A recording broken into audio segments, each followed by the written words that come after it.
नमस्ते दोस्तों, आपका स्वागत है हमारे चैनल पर, जहां हम आपको भारतीय इतिहास की रोचक और महत्वपूर्ण घटनाओं के बारे में बताते हैं।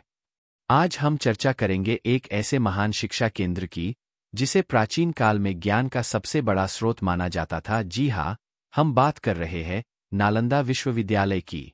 लेकिन यह कहानी उतनी ही दुखद भी है, क्योंकि इस महान विश्वविद्यालय को नष्ट कर दिया गया था। तो चलिए जानते हैं क्यों और किसने नालंदा विश्वविद्यालय को आग के हवाले किया। नालंदा विश्वविद्यालय का परिचय। नालंदा विश्वविद्यालय की स्थापना 5वीं शताब्दी में गुप्त सम्राट कुमारगुप्त प्रथम द्वारा की गई थी।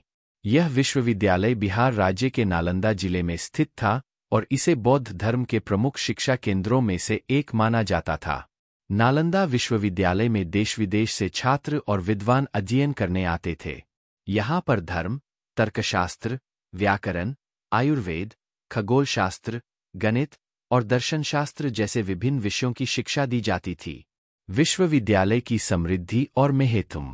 नालंदा विश्वविद्यालय का परिसर विशाल और भव्य था, जिसमें अनेकों विहार, मठ, पुस्तकालय और अध्ययन कक्ष थे।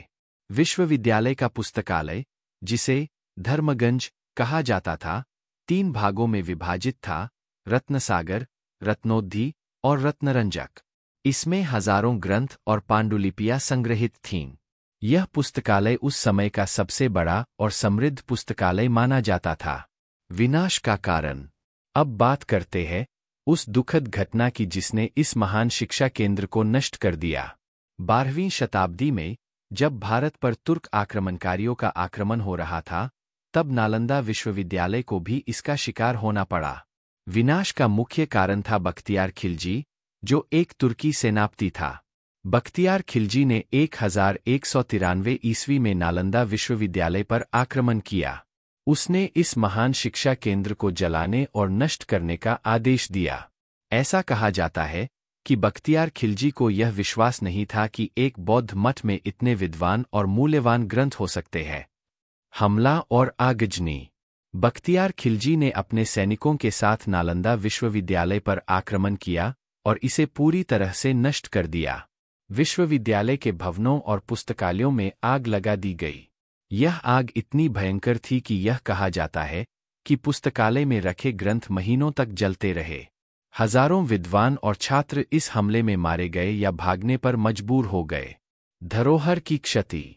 नालंदा विश्वविद्यालय की यह विनाशकारी घटना भारतीय शिक्षा और संस्कृति के लिए एक बहुत बड़ा नुकसान था।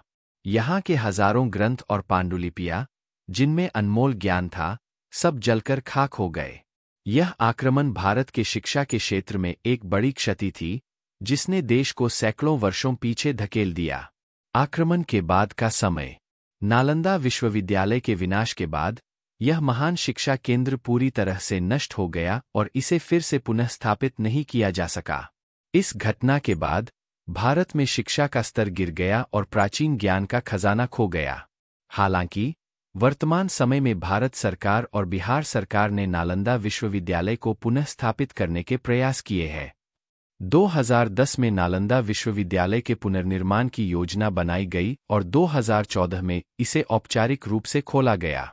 नया नालंदा विश्वविद्यालय पुराने विश्वविद्यालय की विरासत को संजोते हुए आधुनिक शिक्षा प्रणाली के साथ कार्य कर रहा है। निष्कर्ष।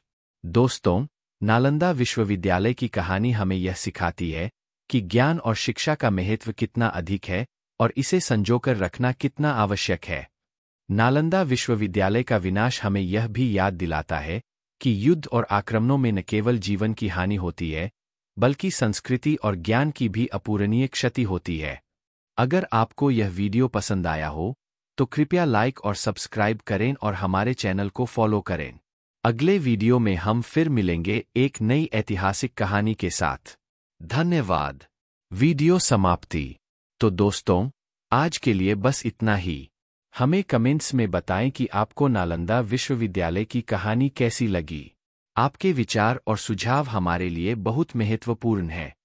धन्यवाद और जय हिंद।